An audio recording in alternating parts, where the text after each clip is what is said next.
Hey Wangshan family, welcome back. Let's start our new chapter. Wing ने वांगजी से शादी भी कर ली थी और उन दोनों की वेडिंग नाइट भी स्पेंड हो चुकी थी क्योंकि मार्क के बाद विंग की हिट आ चुकी थी जिस वजह से वांगजी को फाइनली विंग ने अलाउ कर दिया था खुद के पास आने के लिए और फाइनली वो दोनों अल्फा ओमेगाज एक हो चुके थे। ना सिर्फ वांगजी ने विंग को मार्क किया था बल्कि विंग ने भी वांगजी को मार्क करके उन दोनों ने भी एक दूसरे को क्लेम कर दिया था। उन दोनों में वो बॉन्ड भी बन चुका था और अब उन्हें दुनिया की कोई भी ताकत अलग नहीं कर सकती थी। ये जानकर वांगजी बहुत ज़्यादा सेटिस्फाइड था। उसने विंग को क्लीन करा के विंग को अपने बाहों में होल्ड करके रखा था और यही सब सोचते सोचते फाइनली वो सो चुका था।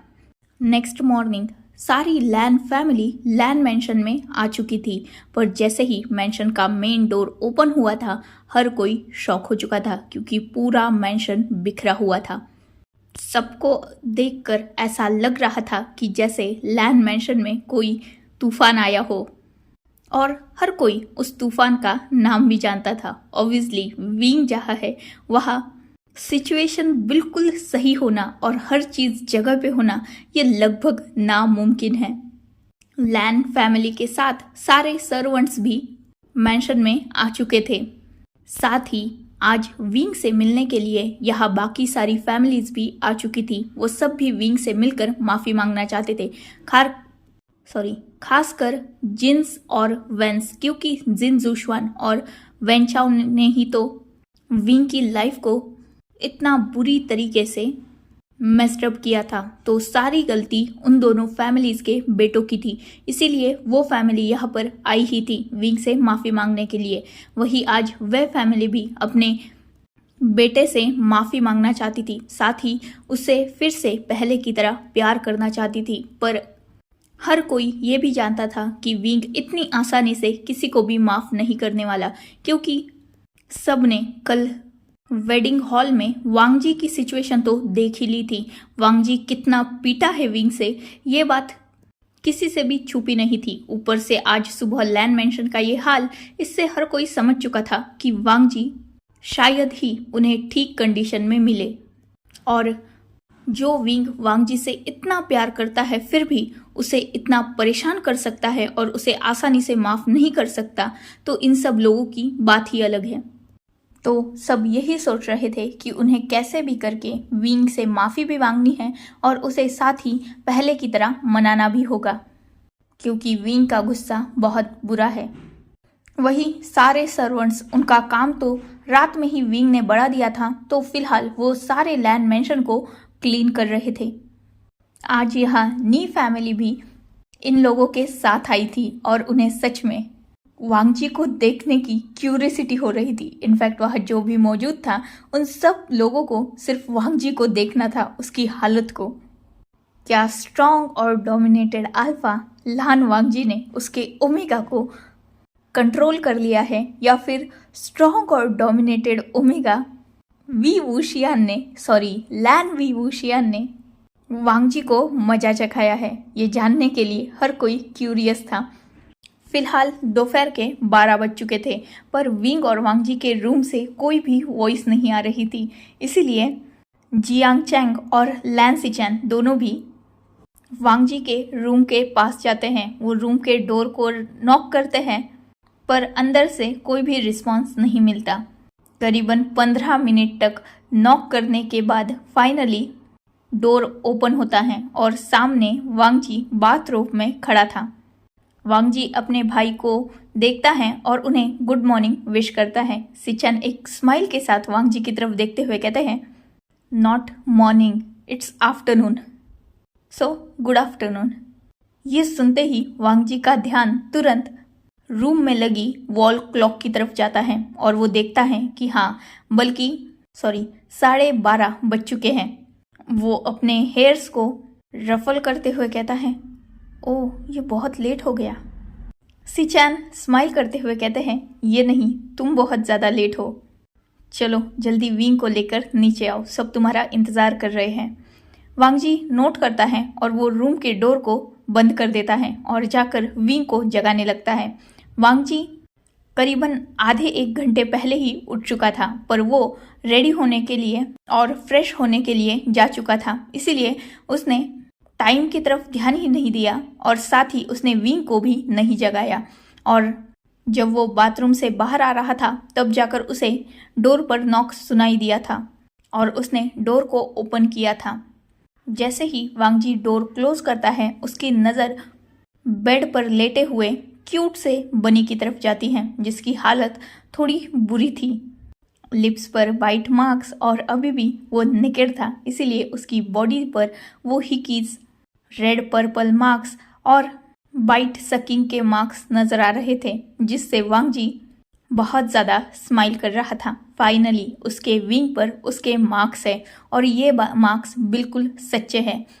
और ये भी एक सच्चाई है कि अब से विंग सिर्फ उसका ओमेगा है, उससे ही बिलोंग करेगा और इस दुनिया में अब कोई भी उन दोनों को अलग नहीं कर पाएगा।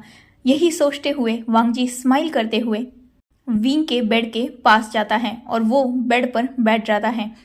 वांगजी जब विंग को देख ही रहा था तभी उसकी नज़र विंग के अल्फा बाइट पर जाती है। फाइनली वो दोनों मार्क थे और मेट थे।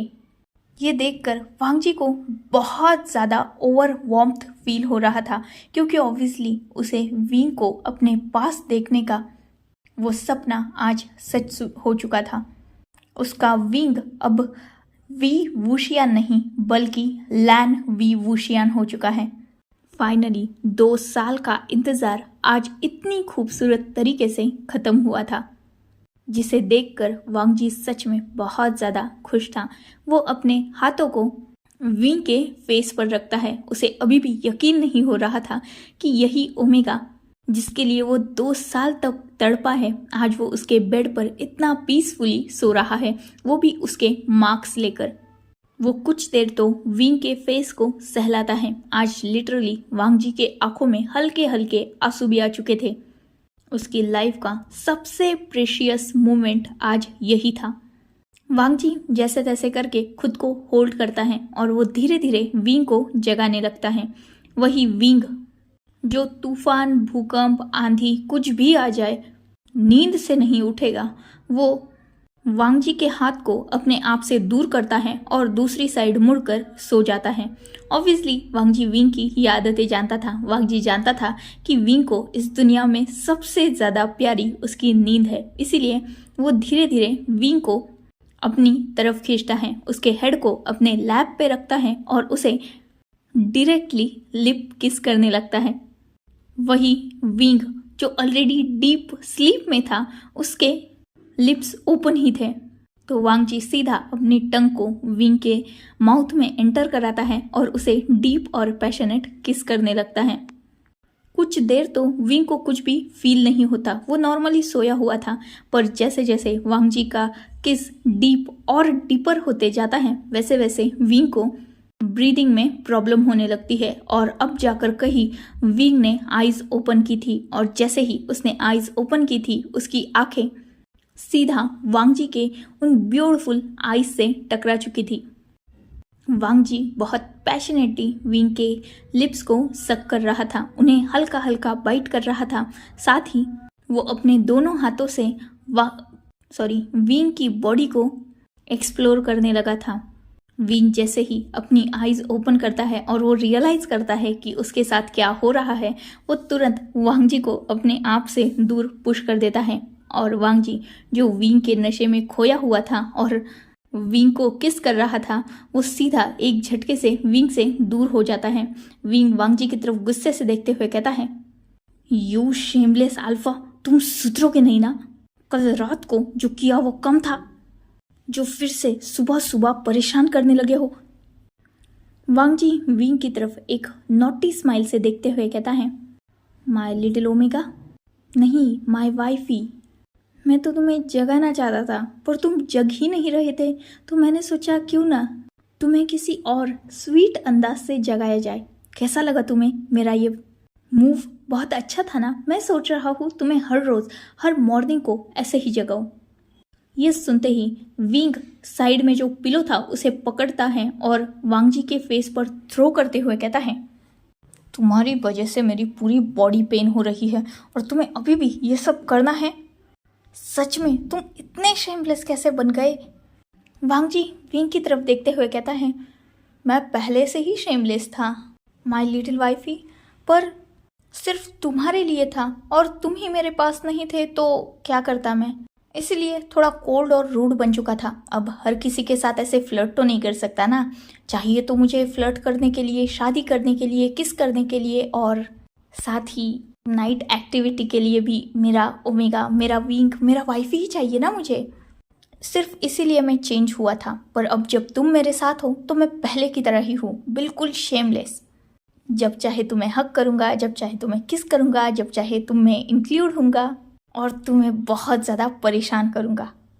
विंग वांग जी को एक गुस्से लुक दे रहा था। वही वांग जी, उसके फेस की नॉटी स्माइल जा ही नहीं रही थी। वांग जी कुछ देर तक विंग को देखता है, पर जैसे वो देखता है कि विंग अब पहले से ज़्यादा गुस्सा हो रहा है, तब वो विंग की तरफ देखते हुए कहता है, चलो गुस्सा बाद में कर लेना, पहले नीचे चलो, सारे फैमिली मेम्बर्स हमारा इंतज़ार कर रहे हैं। विंग जो अभी भी वांग जी से गुस्सा था, वो अब कुछ नहीं कह सकता था, क्योंकि ऑब्वियसली उसे भी नीचे जाना होगा।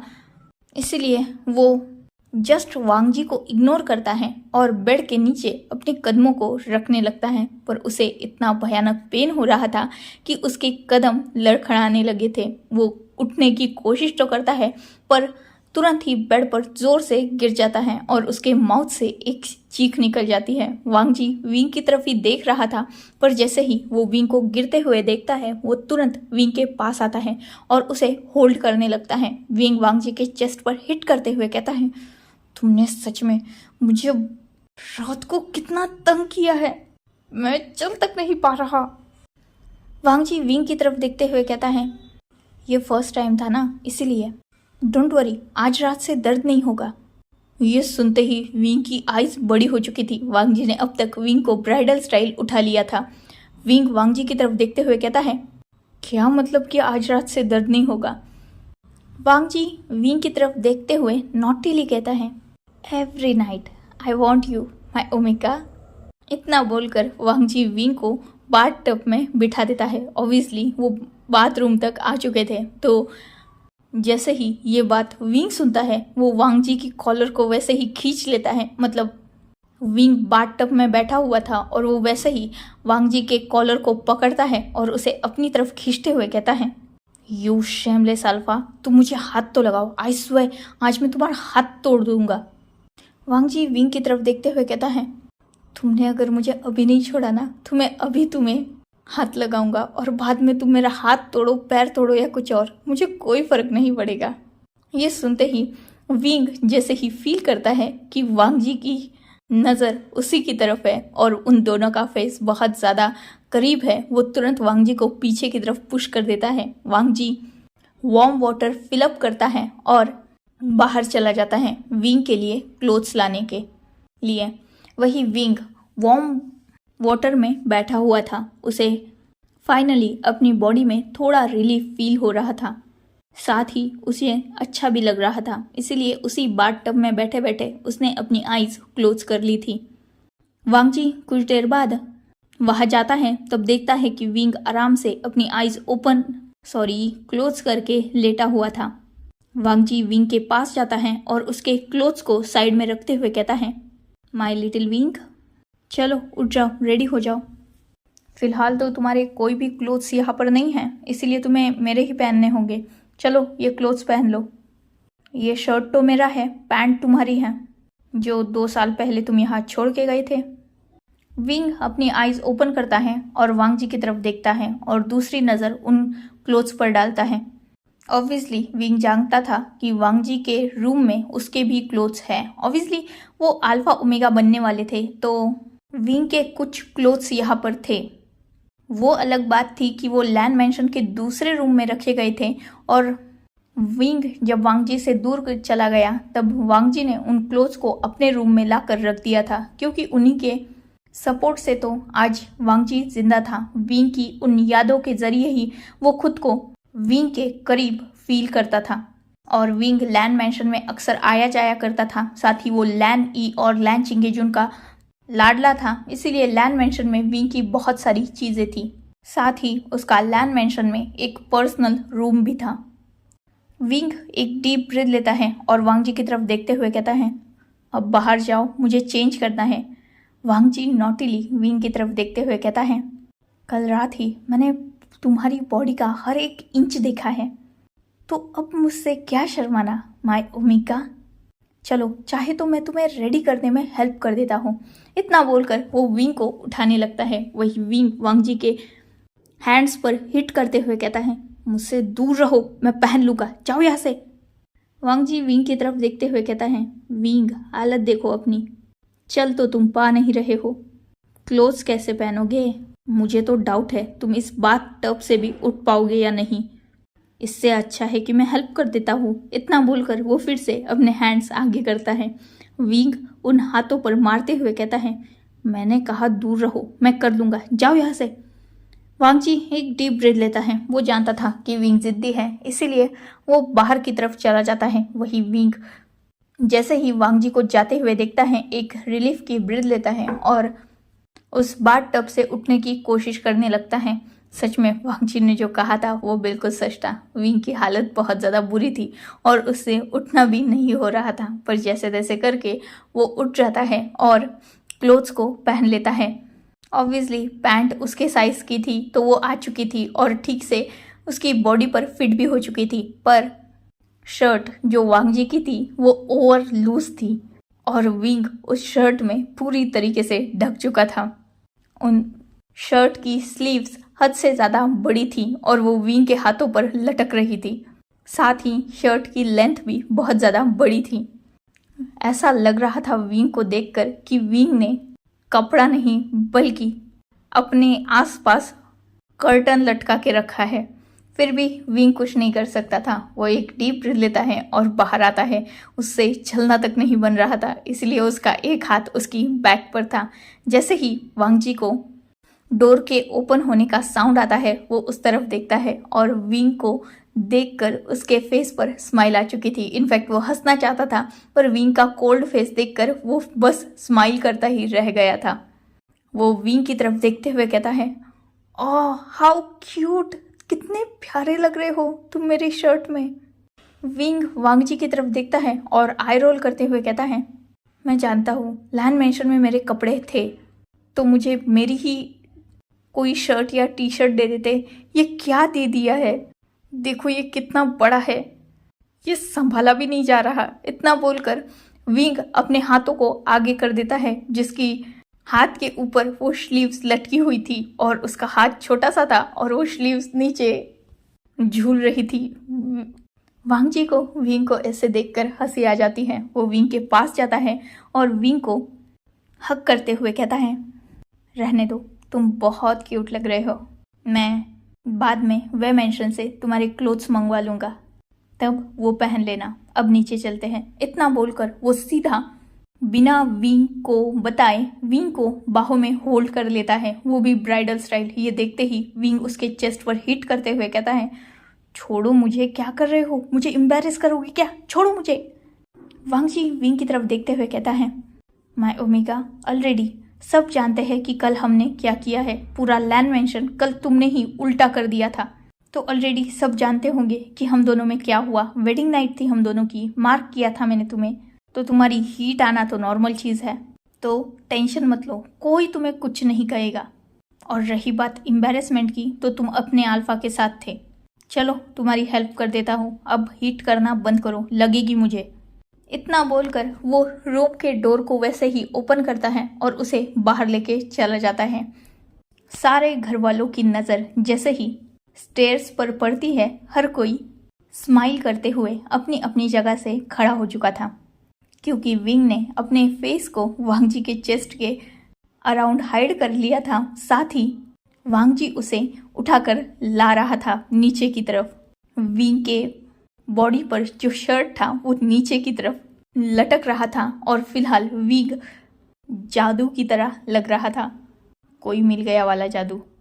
वांग जी विंग को नीचे लाता है और उसे लेकर ही लिविंग हॉल के काउच पर बैठ जाता है। वही विंग वो वांग जी को हिट कर रहा था और उसे नीचे बैठाने के लिए बोल रहा था, पर वांग जी वो बिल्कुल नहीं सुन रहा था। उसने विंग को अपने लैप में ही बिठा के रखा था और उसके वेस्ट के अराउंड अपने हाथों को रैप करके रखा था। साथ ही अपने चिन को वो विंग के शोल्डर पर रखा हुआ था और वैसे ही सबकी तरफ देख रहा था। सबके फेस पर क्यूटली स्माइल थी। वही नी हुसैन और मेंग्या वेन्निंग विंग को टीजिंगली देख रहे थे। विंग की जैसे ही नज़र उन पर जाती है, एम्बेरसमेंट में उसने अपनी नज़रों को नीचे झुका लिया था। ना सिर्फ नज़रों को बल्कि अपने हेड को भी, क्योंकि उसे हद से ज़्यादा शर्म आ रही थी। वांग जी सच में बहुत ज़्यादा शेमलेस बन चुका है। नी हुसैन विंग की तरफ देखता है और टीजिंगली पूछता है, विंग ज़्यादा पेन हो रहा है? क्या मैं तुम्हें कोई पेन क्लीनर ला के दूँ? जैसे ही ये बात विंग सुनता है, वो नी हुसैन को एक लुक देता है, पर तुरंत ही अपनी नज़रों को नीचे भी झुका लेता है। उसके दोनों ईयर्स पिंक हो चुके थे और चीक्स बर्न कर रहे थे। पूरी बॉडी उसकी रेड हो चुकी थी, पर एक्स्ट्रा लॉन्ग शर्ट की वजह से वो किसी को भी विजिबल नहीं थी। उसका नेक एरिया भी पूरी तरीके से रेड हो चुका था। वांग जी नी हुसैन की तरफ देखता है और थोड़ा एंग्री वॉइस में कहता है, मैं हूं ना उसका अल्फा। अगर नाइट में उसे दर्द दे सकता हूँ तो ऑब्वियसली मॉर्निंग में उसका ख्याल भी रखूंगा। तुम्हें अब से अपने दोस्त की केयर करने की कोई ज़रूरत नहीं है। उसका अल्फा उसका ख्याल रख लेगा और मैं चाहता हूँ कि तुम मेरे ओमेगा से थोड़ा दूर ही रहो। जैसे ही वांग जी ये सारी बातें कहता है, हर किसी का ध्यान वांग जी की तरफ जाता है। ऑब्वियसली उसे गुस्सा आ रहा था। उसे विंग के आसपास किसी को भी मंडराते हुए देखना पसंद नहीं था और जिस हिसाब से नी हुसैन विंग को देख रहा था, वांग जी को वो पसंद नहीं आ रहा था। नी हुसैन की आंखों में कुछ गलत नहीं था, पर वांग जी को पहले से ही नी हुसैन ज़्यादा पसंद नहीं था। हाँ, भले ही उसके विंग को उसने प्रोटेक्ट किया था, पर अब वांग जी बिल्कुल नहीं चाहता था कि विंग नी हुसैन से कोई भी रिश्ता रखे, खासकर इतना सब कुछ होने के बाद तो बिल्कुल नहीं। पर जैसे ही ये बात विंग सुनता है, वो वांग जी की तरफ वैसे ही देखते हुए कहता है, ये क्या तरीका हुआ? दोस्त है वो मेरा। विंग जिसकी आवाज़ में हल्का सा एंगर था, वांग जी जैसे ही वो सुनता है, वो विंग के वेस्ट को और भी टाइटली ग्रिप करते हुए कहता है, मैं जानता हूँ वो दोस्त है तुम्हारा। इनफैक्ट मैं उसका थैंकफुल हूँ कि उसने 2 साल तक तुम्हारी केयर की। उसकी पूरी फैमिली को भी मैं थैंक्स कहना चाहूँगा, पर अब मैं अपने ओमेगा को बिल्कुल अपने आप से दूर नहीं करना चाहता। तुम मेरे हो विंग, तुम सिर्फ मेरे हो, और अब मैंने तुम्हें मार्क भी कर दिया है। अब दुनिया की कोई भी ताकत मुझे तुमसे दूर नहीं कर सकती, और जो कोई भी अब ऐसा करने की कोशिश करेगा ना, आई स्वेयर मैं उसकी जान ले लूँगा, वो भी बिना सोचे समझे, फिर चाहे वो कोई भी हो। मुझे कोई फ़र्क नहीं पड़ता, मुझे सिर्फ तुम अपनी लाइफ में चाहिए हो, और मैं तुम्हें इजाज़त ही नहीं दूंगा कि तुम किसी और के क्लोज जाओ, क्योंकि 2 साल पहले मैंने देख लिया है। तुम्हें खोने का गम, दर्द, दुख आज भी भूला नहीं हूँ मैं। आज भले ही तुम मेरे पास हो, पर तुम्हें खोने का रिस्क मैं बिल्कुल नहीं उठाऊंगा। जिंदगी भर तुम्हें अपने पास रखूंगा,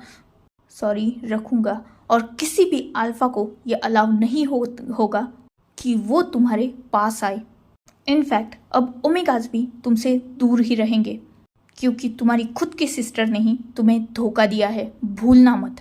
तो इस दुनिया में मैं चाहूँगा कि तुम सिर्फ मुझ पर ट्रस्ट करो और मेरे ही रहो। इतना बोलकर वांग जी विंग को सीधा वैसे ही अपनी तरफ खींचता है और उसके फेस को अपने नेक के अराउंड छुपा लेता है। मतलब वांग जी नीचे बैठा हुआ था काउच पर और विंग उसके लैप पे था, तो विंग की बैक और वांग जी की फ्रंट बॉडी एक दूसरे के साथ टच हो रही थी। तो वैसे ही वांग जी ने विंग के फेस पर हाथ रखा, उसे अपने करीब किया और उसके फेस को अपने नेक के अराउंड छुपा लिया था। नी हुसैन जानता था वांग जी का दर्द, वो समझ सकता था, इसलिए वो तुरंत साइड में जो वेन्निंग बैठा हुआ था उसके वेस्ट के अराउंड अपने हाथ को डालता है और उसे अपनी तरफ खींचते हुए वांग जी की तरफ देखते हुए कहता है, डोंट वरी, मुझसे जेलस फील करना बंद कर दो। वो सिर्फ मेरा दोस्त है और मेरा ओमेगा ये है, ये वेन्निंग है, और सिर्फ इतना ही नहीं, हम दोनों मार्क है। इतना बोलकर वो खुद का भी शर्ट हल्का सा साइड में करता है, मतलब शर्ट की कॉलर को, और उसे अपना ओमेगा मार्क दिखाता है। साथ में वो वेनिंग का भी कॉलर हल्का सा साइड करता है और उसे अल्फा बाइट दिखाता है। नी हुसैन वांग जी की तरफ देखते हुए कहता है, हम दोनों ने बस शादी नहीं की है, क्योंकि विंग हमारे साथ रहता था, पर हम दोनों की एंगेजमेंट हो चुकी है। और विंग हमारे साथ रहता था, इसीलिए विंग जब भी हीट में आता था तब मैं उस घर में नहीं रहता था। मेरे गग और याउग दोनों भी एक दूसरे के मार्क अल्फा ओमेगा हैं, मेट है, इसलिए सिर्फ वो ही दोनों मिलकर विंग का ख्याल रखते थे। खासकर याउग, वही विंग की ज़्यादा केयर करते थे। तो डरो मत, तुम्हारा विंग सिर्फ तुम्हारा ही है और तुम्हारा ही रहेगा। वैसे भी मैं और विंग सिर्फ फ्रेंडशिप बॉन्ड शेयर करते हैं, उसके अलावा हम दोनों में कोई भी रिश्ता नहीं है। ये मैं क्लियर करना चाहूँगा तुम्हें। तुमने खुद नहीं विंग का वो मार्क हटाया था, वो सिर्फ मेकअप था। और रही बात जो 2-3 दिन तक हम वे मेंशन में एक रूम में रहे, तो हम दोनों के बीच में कुछ भी नहीं हुआ। मैं फ्लोर पर सोता था और वो बेड पर सोता था। मेरे इंटेंशंस मेरे दोस्त को लेकर कभी भी गलत नहीं हो सकते, और अगर मेरे इंटेंशन गलत ही होते तो 2 साल पहले ही मुझे चांस मिल चुका था। मैं आसानी से उसे अपने पास रख सकता था, पर मैं जानता हूँ कि मेरा दोस्त भी तुमसे बहुत ज़्यादा प्यार करता है, इसीलिए बिलीव मी। और मैं खुद भी अपने ओमेगा से हद से ज़्यादा प्यार करता हूँ। तो हम दोनों के रिश्ते को गलत नाम देना बंद कर दो और अपनी जेलेसी को भी बंद कर दो। हाँ, लेकिन तुमने एक बात सही कही, उसे अब अल्फा से ज़्यादा ओमेगा से दूर रखो, खासकर उसकी खुद की बहन से। उसे प्रोटेक्ट करने की जिम्मेदारी अब तुम्हारी बनती है। 2 साल तक उसकी हालत हम चारों ने देखी है, हम चारों ने उसे संभाला है। ठीक से रात को सो नहीं पाता, उठ जाता है, चिल्लाता है। आज भी वो ज़्यादा लोगों की भीड़ को देखकर थोड़ा अनकंफर्टेबल फील करता है। उसका वो ट्रॉमा कभी कभी ट्रिगर हो जाता है, जिस वजह से उसे प्रॉब्लम भी होती है। तो उसकी केयर करो और उसे उन लोगों से दूर रखो जो उसे हार्म करना चाहते हैं, ना कि हम चारों से, जिन्होंने उसे आज तक सिर्फ प्रोटेक्ट ही किया है। मैं उसे अपने दोस्त की तरह देखता हूँ, वेनिंग उसे अपने छोटे भाई की तरह देखता है। साथ ही मेरे ग और याउग दोनों भी उसे बच्चे की तरह देखते हैं और बच्चे की तरह ही उसका ख्याल भी रखते आए हैं। तो हम दोनों से, इनफैक्ट हम चारों से, उसे कोई भी खतरा नहीं है। वांग जी ऑब्वियसली जानता था कि हुसैन जो बोल रहा है वो बिल्कुल सही है। विंग को आज तक इन लोगों ने प्रोटेक्ट ही किया है, इसलिए वो हुसैन की तरफ देखते हुए कहता है, थैंक यू वेरी मच मेरे ओमेगा का ख्याल रखने के लिए। हुसैन स्माइल करता है। वांग जी नी मिंजू की तरफ और मेंग्याओ की तरफ देखते हुए कहता है, आई एम रियली सॉरी। जब से आपसे मिला हूँ आपको ठीक से मैंने ग्रीट भी नहीं किया और ना ही आपसे बात की है। प्लीज़ मुझे माफ़ कर देना और थैंक यू वेरी मच मेरे ओमेगा का ख्याल रखने के लिए। नी मिंजू वांग जी की तरफ देखते हुए कहते हैं, थैंक्स बोलने की ज़रूरत नहीं है, तुम्हारा ओमेगा वो अभी बना है, लेकिन हमारा बच्चा, मेरा छोटा भाई, वो 2 साल पहले ही बन चुका है और उसी रिश्ते से मैंने और मेरी फैमिली ने उसका ख्याल रखा है। और जैसे कि हुसैन ने कहा, तुम्हें हमारी फैमिली से जेलस या इनसिक्योर फील करने की कोई ज़रूरत नहीं है, क्योंकि हम चारों खुद चाहते थे कि विंग तुम्हारे पास आए और तुम दोनों में सब कुछ ठीक हो जाए। पर तुम और तुम्हारी फैमिली में जितने भी टॉक्सिक लोग हैं उनसे विंग को बचा के रखने की जिम्मेदारी अब तुम्हारी। 2 साल पहले उसके खुद के ही बहन ने उसे ट्रैप में फंसाया था, इसीलिए अब ध्यान रखना अपने ओमेगा को। वांग जी नोट करता है। So enough for today. Let's take a break. Next chapter in next video. If you like my explanation, like, comment and subscribe my channel. Hopefully you all are enjoying this journey. Goodbye. Take care. Enjoy your beautiful life.